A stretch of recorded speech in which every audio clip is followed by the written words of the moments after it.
नमस्कार शेतकरी मित्रांनो, आपले स्वागत आहे यूट्यूब चॅनल मुकुंद इन्साइट्सवर. आपण या व्हिडिओमध्ये बघणार आहोत NPK म्हणजे नत्र स्फुरद पालाश या अन्नद्रव्याची सखोल माहिती. आपल्याला या अन्नद्रव्ये परिचित आहेत, पण काही गोष्टी आपल्याला या व्हिडिओमधून माहिती होणार आहेत. त्यामुळे हा व्हिडिओ नक्की बघा, कारण प्रत्येक अन्नद्रव्य हा महत्त्वाचा आहे. चला तर बघूया नायट्रोजनची भूमिका आणि कार्य. नायट्रोजन वनस्पतीच्या सर्व भागांच्या वाढीस मदत करतो. सर्व भागांच्या म्हणजे त्यामध्ये मूळ आलं, खोड आलं, पान आलं, फांदी आली, फूल आलं, फळाची पाकळी आली, म्हणजे सर्व भागांच्या वाढीस मदत करतो नायट्रोजन. नायट्रोजन क्लोरोफिल तयार करण्यास मदत करतो, त्यामुळे पानांना हिरवा रंग येतो. प्रथिनांच्या निर्मितीमध्ये कार्य काय आहे? वनस्पतीमध्ये अमिनो आम्ल आणि प्रथिने तयार करण्यासाठी नायट्रोजन आवश्यक असतो. सेंद्रिय संयुग म्हणजेच एन्झाईम आणि हार्मोन्स तयार करणे. नायट्रोजनमुळे झाडांमध्ये विविध एन्झाईम्स आणि हार्मोन्स तयार होतात. फुलांच्या आणि फळांच्या वाढीस मदत करतो. नायट्रोजनमुळे चांगली फुलधारणा होते आणि फळांची संख्याही वाढते.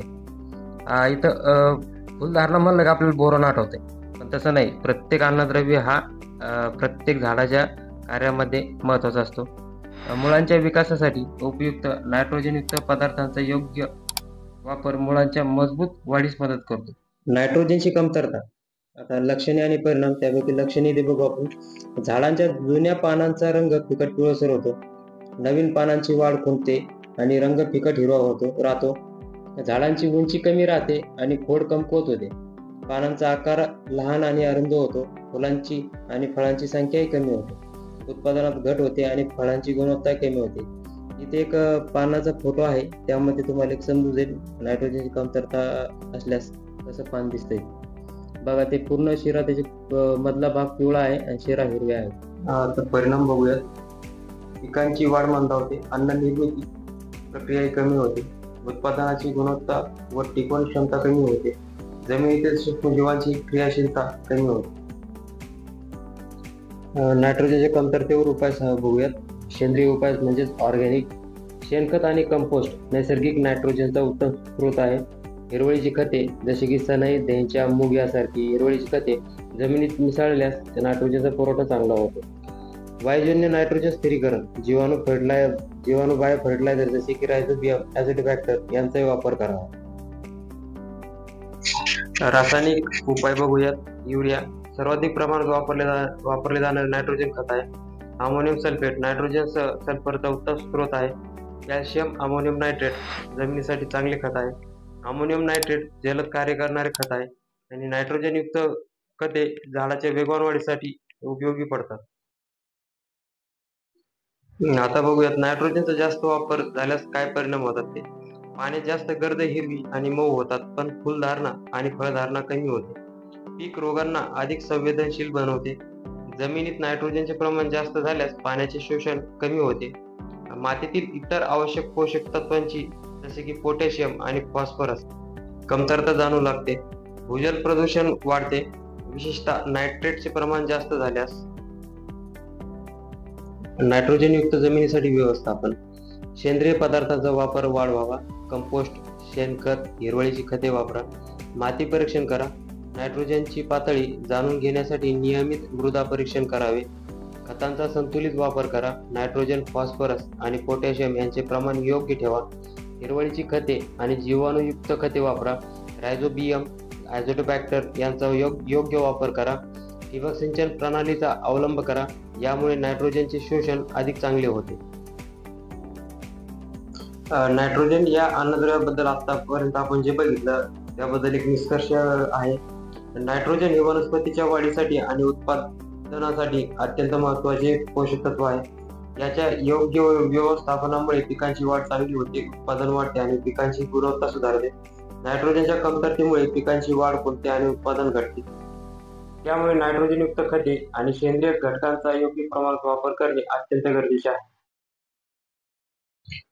आता बघूयात फॉस्फरसचे महत्त्व. फॉस्फरस हे वनस्पतीसाठी आवश्यक असलेले प्रमुख पोषक तत्व आहे. हा वनस्पतींच्या मुळांच्या विकासासाठी, ऊर्जा निर्मितीसाठी आणि पेशी विभाजनासाठी अत्यंत महत्त्वाचा घटक आहे. योग्य प्रमाणात फॉस्फरस वापरल्यास पिकांची वाढ, उत्पादन आणि गुणवत्ता सुधारते. फॉस्फरसची भूमिका आणि कार्य बघूया. मुळांच्या विकासासाठी फॉस्फरस झाडांच्या मुळांची वाढ सुधारतो आणि मजबूत मुळे तयार होण्यास मदत करतो. ऊर्जेची निर्मिती फॉस्फरस एटीपी आणि एडीपी या ऊर्जा स्रोतांच्या निर्मितीत मदत करतो.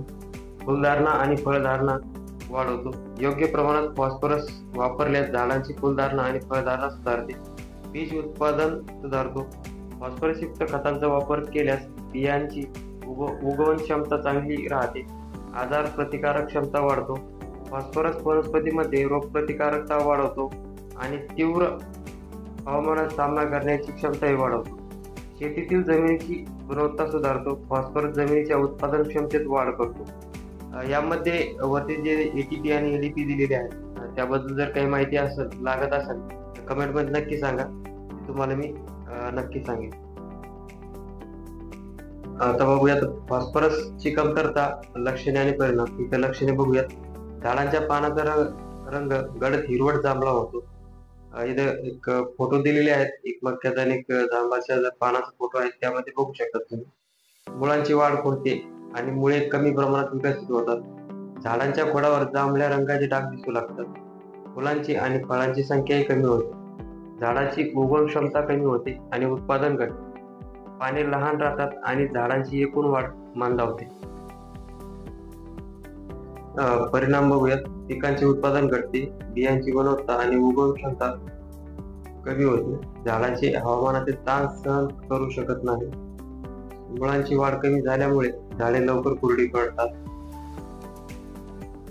फॉस्फरसच्या कमतरतेवर उपाय बघूयात. पहिला बघूयात सेंद्रिय उपाय म्हणजे ऑर्गॅनिक. शेणखत आणि कंपोस्ट नैसर्गिक फॉस्फरसचा उत्तम स्रोत आहे, जसा नायट्रोजनचाही होता. हाड भस्म म्हणजे बोन मील. हाड भस्मामध्ये भरपूर प्रमाणात फॉस्फरस असतो आणि तो मातीमध्ये हळूहळू मिसळतो.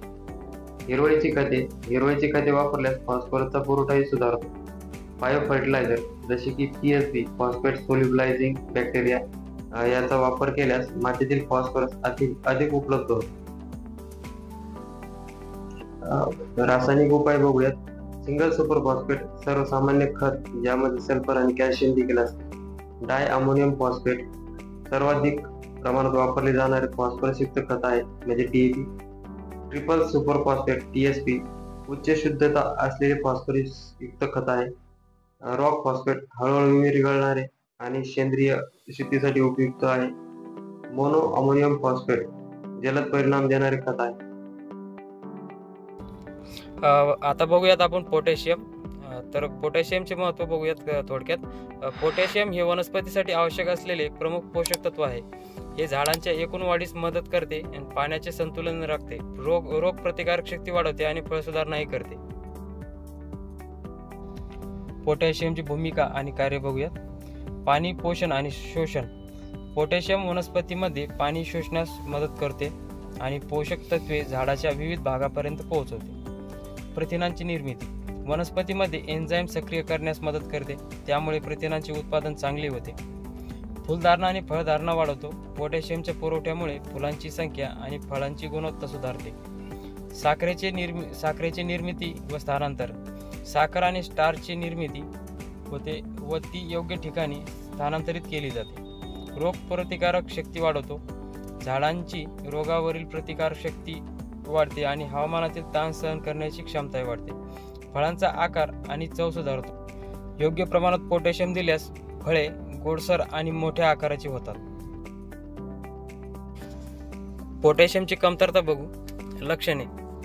पानांच्या कडावर पिवळसर किंवा तपकिरी रंगाचे डाग दिसतात. जसे साईडला एक पानाचा फोटो दिलेला आहे. ते पोटॅशियमची कमतरता असली तर झाडांना पानांना असं दिसते, बाजूने लालसर कडा दिसतात आणि मध्ये पिवळसर भाग दिसतो. लिप स्कॉर्च म्हणतो आपण त्याला पण. पाने कडक किंवा कुरकुरीत होतात आणि गळतात. झाडांची फुलधारणा आणि फळधारणा कमी होते. मुळे नीट विकसित होत नाहीत, त्यामुळे झाडांची वाढ खुंटते. झाडाची रोगप्रतिकारक शक्ती कमी होते आणि ती कीड रोगांना बळी पडतात. फळांची गुणवत्ता कमी होते आणि त्यांचे आयुष्य म्हणजे सेल्फ लाईफ कमी होते. परिणाम बघूयात पोटॅशियम कमतरतेचे. पिकाचे उत्पादन कमी होते. झाडे अधिक नाजूक होतात आणि हवामानातील ताण सहन करू शकत नाही. फळांची चव, रंग, टिकाऊपणा कमी होतो. जमिनीत पोषक तत्वांचे संतुलनही बिघडते. पोटॅशियमच्या कमतरतेवर सेंद्रिय उपाय बघूयात.